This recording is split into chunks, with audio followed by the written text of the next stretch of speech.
നിന്നും തുടങ്ങി പാട്ടിന് അനുയോജ്യമായ രീതിയിൽ ഞങ്ങൾ സ്വന്തമായി ചിട്ടപ്പെടുത്തിയ സ്വരങ്ങളോടും വാദ്യഘോഷങ്ങളോടും കൂടിയുള്ള ഒരു സംഗീത വിരുന്നിലേക്ക് നിങ്ങളെ സ്വാഗതം ചെയ്യുന്നു.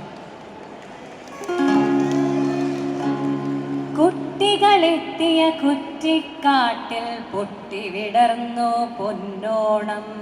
നടുമുറ്റത്തുള്ളൂണത്തപ്പൻ നടനീതിച്ചു മുത്തശ്ശി.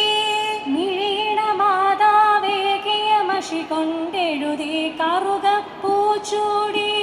കാമിനി പെട്ടി തുറന്നിട്ടേകിയ കോടിയലക്കിയ മുണ്ടോടി. വെളിയിലിറങ്ങി നടന്നേ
സ്നേഹത്തിൻ്റെയും സന്തോഷത്തിൻ്റെയും സമ്പൽ സമൃദ്ധിയുടെയും ഹൃദയം നിറഞ്ഞ ഓണാശംസ.